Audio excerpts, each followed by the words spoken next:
A warm welcome to Whisky.com, where fine spirits meet. My name is Lüning, Horst Lüning. I'm the senior taster of Whisky.com. And today we have a very famous bottle, and I'm very much used to. It's the Glenfarclas 15 years of age, 46% ABV, uncolored, unchill filtered for €79.90 at Whisky.com. And wherever you live, there might be some additional euro for or due to higher alcohol taxes in your country.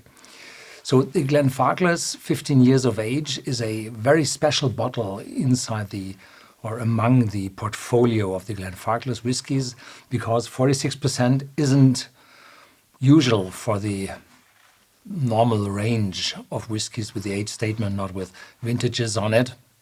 And 46% was the percentage the grandfather of the actual CEO of the company, which is the grandson, he liked that whiskey with 46% most. And so the younger whiskies have typically 40% because they are cheap and you do not want to, to spoil too much whiskey in an entry bottle.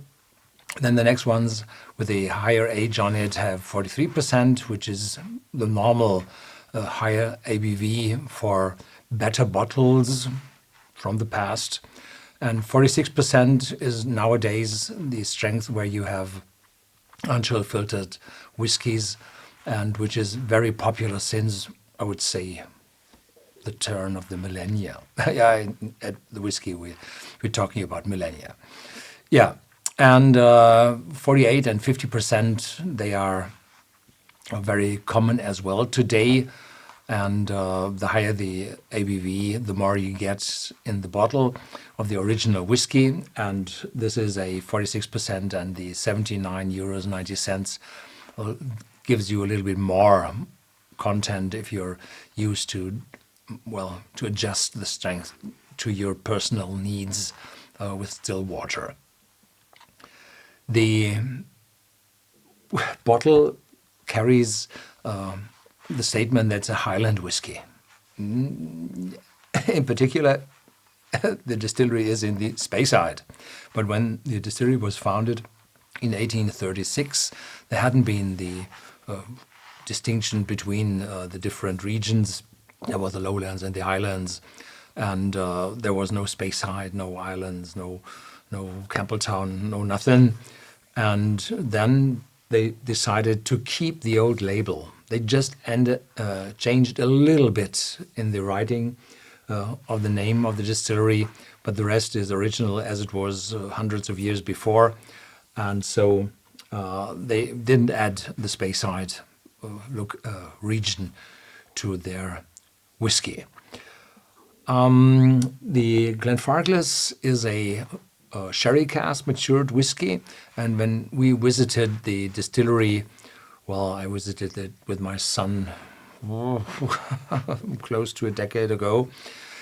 Then they had 24 warehouses. Most of them had been Danish warehouses, and in those, well over 20 warehouses, thousands and tens of thousands of casks rested for maturation, and the number of warehouses increased about one every year. So today they should be well into the 30s in their warehouses, and nearly all casks are sherry casks. But you do not have first fill sherry casks everywhere. No, they have a mixture of first fill and refill sherry casks due to the reason they do not want to have this overwhelming sherry influence in a bottle, and probably they do not want to overspend money into the normal bottles, but you get very extremely matured sherry cask whiskies with the vintages and special bottlings of Glenfarclas, where they go up to cask strength as well. The better, not the right word, the higher priced whiskies of Glenfarclas come in a brownish style bottle, and This is the old way Glenfarclas bottled, and if you do not know how these brown glass comes into existence, well, you have a lot of recycling glass. You see that with the whiskey bottles, the beer bottles, and in the end they have brownish color in the beer bottle, because if you mix all colors up, you get in the recycling glasses, then you end up with a brownish color of your glass. So this was, in former times, was glass very, very valuable, very expensive. So they recycled most of it, whatever was possible. And so the brownish color appeared quite often due to the extreme recycling of the glasses. And today there's more money in the market, and you can have special colors like green and like colorless or blue or whatever. And so this brown is the old way how glass bottles appeared due to the recycling. And there's an advantage with these. The ultraviolet radiation does not enter into this bottle as much as in uncolored glass. So most of it is already filtered through the glass itself, but from the rest going through in the brownish bottles, less will reach the whiskey and will interfere with the whiskey. Excellent cork, excellent smell. This is sherry cask as at best. So Glenfarclas does not color its whiskies. None of the bottles are colored. And so this is a real color, and 15 years in a bourbon or refill bourbon would not lead to such a dark brownish color. No, you have to have the sherry casks in it and a few first fill as well. Otherwise, the color would have been more golden and not this brownish sherry color. Yeah. So this is an extreme smell. The higher ABV drives the aromas into your nose very much. And the whiskey itself is distilled in huge stills, which belong to the biggest stills in Scotland. And they are direct fired with gas, natural gas. And this leads to a higher temperature at the wall of the stills and to a better interaction from the wash in the still with the copper of the wall. And the wall is, well, those residues from the peel of the corn will stick to the wall of the still, and you have to have a rummager. That's a chain made from brass, which turns with a gear in the middle around, say, half a minute for a turn. And this loosens the baked particles from the wall and gives the whiskey more contact with the copper of the still. And so there is some abbreviations from the wall, and therefore with direct fire stills you typically have wall thicknesses of 8 millimeters, and a normal pot still you have 4. And with these 8 millimeters, the still keeps the same time, or maybe kept the same time active as the stills with indirect heating. So this is a very special thing, and there's more catalytic conversion in it.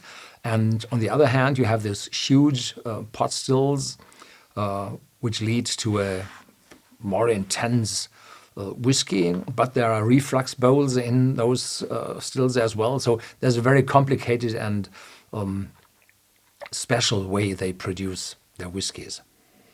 And here it is very intense, a sherry note on top, maltiness,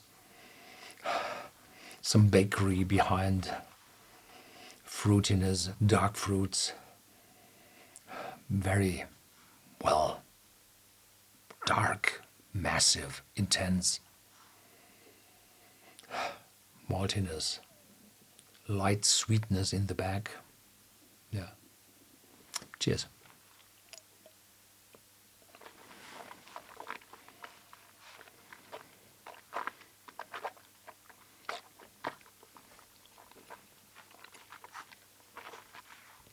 It's a massive action on your tongue. This is not only the 46%, but the intensity of the whiskey, which stays on your tongue, mouth-watering, kicks in, and there is a very faint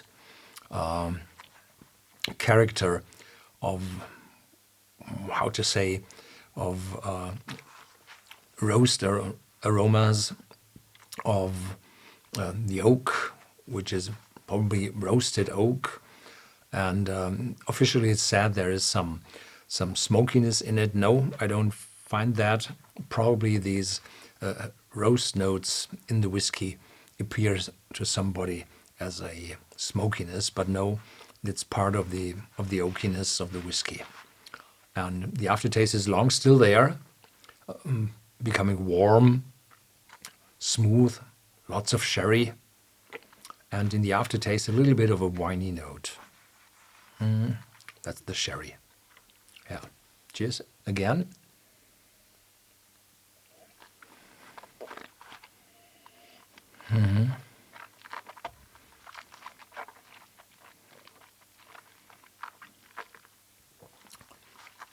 If you know Glenfarclas, the typical range, and you know the 17 years, the 21 years, the 15 years is not completely different. It's the same way, but extremely more intense. So if you like the Glenfarclas style and you would like to have more of that, take the 15-year-old, and the spiciness keeps on in your mouth. So mixing this whiskey with others in an evening is quite difficult, because this one is so massive in your mouth and stays for long. If you have more than one whiskey in the evening, you should have the Glenfarclas 15 years of age as the second one or as the last one. Yeah. So this is nothing for the mild loving people. No, this is intensity. Yeah. Thank you for watching. Catch you next time.